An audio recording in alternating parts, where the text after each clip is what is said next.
Hi, this is Carrie with Carrie Concealed, and this is part 2 of our hat holster series, part 2. And we're going to talk about an acronym for remembering the qualities that comprise a holster. MagTech is the only freedom seed I use on the range. I personally have over 100,000 rounds downrange of MagTech, and it's unbelievably reliable, very accurate, and a great value. Pick some up for your next range trip wherever you shop for range supplies. This was inspired by Mr. John, to be 100% honest and transparent. I hope he's okay with what I've done with it.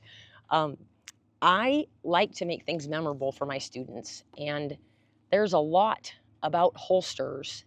There's just so many different holsters, and so many different things are called holsters and you think if it's called a holster, it is a holster. So when you're first starting out, or even if you've been a gun owner for a long, long time, I know a lot of gun owners, a lot actually. If I think about the rifle club that I help out at, I know a lot of firearm owners that do not own a single holster for their firearm, or they might own a holster, but it isn't necessarily one that meets the criteria of a holster.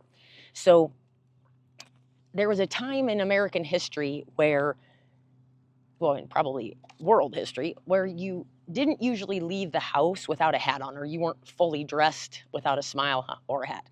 And you would go to church, you wear a hat. Even now in the UK, for special events and all kinds of different things, I don't know what the protocol is, but I just see a lot of people wearing hats, men and women. And I'm not talking about baseball caps either. But it made me think of, gosh, it's a good idea to never leave your house without never leave your house with a firearm without a holster, without it in a holster or in a case, for example. So what are the qualities of a holster? Well, if we think of a holster as being a hat for our gun and never wanting to leave or carry the firearm around anywhere without having a holster for it, we can think of the holster as being a hat for our gun. H stands for holds the firearm securely. And that means regardless of the orientation of the holster itself or the holster wearer. And by that, I mean, remember the video of the FBI agent a number of years ago that was at Mile High Distillery in Denver? And he was showing off the dance moves he learned in training at Quantico. And he did a backflip, and his pistol came flying out of his holster and onto the dance floor. And then when he picked up the firearm, because I don't think the training must have covered how to pick up a firearm safely, or maybe it did and he just forgot because he was nervous. But either way, when he picked up the firearm off the floor, the gun discharged because his fingers entered the trigger guard as he picked it up off the floor, and a patron was shot in the leg. So I want to make sure that this is not what happens. I want to make sure that my holster holds my firearm so securely that even if I turn just the holster upside down, it doesn't fall out like that. I don't want that to happen, right? And I intentionally loosened these retention screws so I could demonstrate that. This is what I do want to have happen. I do want my holster, I want to be able to turn it upside down, and I'll hold it from the screw side, or actually I won't hold it from the trigger. I don't want anybody to think I'm pinching it in there. But this is what we're talking about. This is retention enough. It's not so hard that I can't remove it from the holster. This is a left-handed setup, but I can easily, if this is around my waist, I can easily pop it out of the holster with no problem at all. So this is what I'm looking for, this type of retention. Here's another example. So I can shake this, and it's not so tight that I can't get it out. One of the things that I encourage my students to do is to use witness marks on their screws, because it's really easy for one screw just to back itself out, or two of them. Using Loctite or thread lock is great. Just make sure you use the right color of Loctite. Don't make the mistake I made a long time ago. But using witness marks, if you don't know what witness marks are, just Google it and it'll come right up. Matter of fact, I did that just to make sure that would happen right before I started filming this. And the very first picture that came up, interestingly enough, was a picture of a red dot optic. And they had witness marks. And I have witness marks on my optic as well, and optics. And I encourage you to do that also. You can buy a fine point Sharpie and make a little, or a paint Sharpie maybe it's called. I have some blue ones anyway. And you're able to see if your screws are backing out. So my holster the hat for my gun, or the holster, needs to hold the firearm securely no matter the orientation of the holster or the holster wearer. And by that I mean, I actually do, every now and then, if I'm somewhere with my kids and they have monkey bars, remember when we were kids and we'd put one leg over the bar, a metal bar, and we'd spin around on our knee? You know what I'm talking about, right? I think it's great to do that. Suck your stomach in a little bit and see, does your gun stay exactly where it should stay? Make sure you do that safely. And you know what I'm talking about. You wouldn't want to, well, I'm not going to go into it, but you know what I'm talking about. So, holds the firearm securely. A, facilitates reliably rapid one-handed access to that firearm.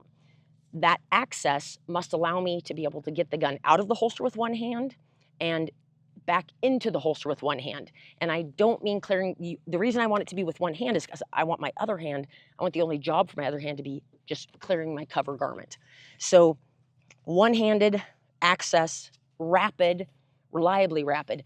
There's one holster, I'm not going to say anything bad about different holster brands, but there's one holster brand I know that was a long pouch that would go down and be kind of on your thigh, and it had a little leather flap that would go over your belt, and you would just lift that leather flap and pull up, and it would draw the gun up to your hand. I always wondered what that would be like if somebody was sitting in their car, how they must have to go prone to be able to get out the holster, or to get the gun out of the holster. So access, it has to be rapid and reliable. The reason we want that is because it allows us to reach the national draw to first hit standard for concealed carry and allows us to work safely from holster. Like I mentioned in part 1, we don't want to be having to hold the mouth of the holster open in order to be able to holster our gun. So I don't want to have to open this up while it's on my person and go back in. And some people will say that, well, these holsters aren't designed to draw from them. Or to reholster them. I'll say draw, but not to reholster. That's understandable. I still would not choose it, and I don't want my students to choose that either, because there are much better options available.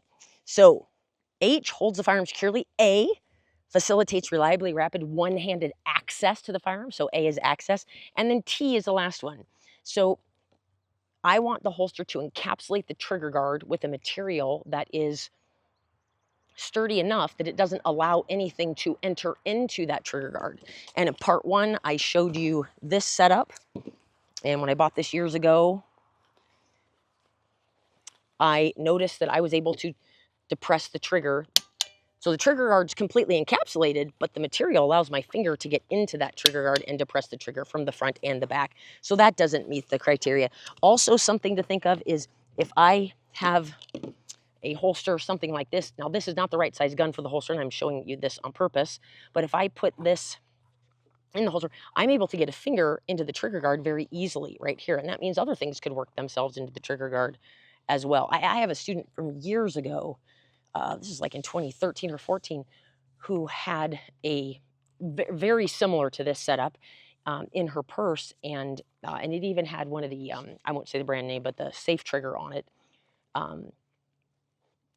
And a small diameter tube of, I think it was even Burt's Beeswax. Anyway, lipstick got into the trigger guard, worked its way into the trigger guard, and with just the right movement, as she was trying to pull her purse out of the car, the firearm discharged.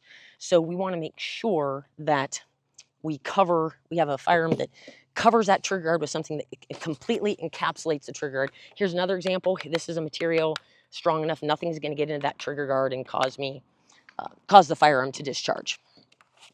So hat. We want to have a hat for our holster. Hold the gun securely, allow us one-handed access both in and out of the holster, and then completely encapsulate the trigger guard with something that won't allow anything to get in and depress the trigger. So if you have a hat for your firearm, hopefully that will help you meet the criteria of the qualities of a good holster. I hope this has been helpful for you. If you would like to be able to download this little poster in PDF form, there'll be a link in the description for you to do that. All right, we'll see you next week.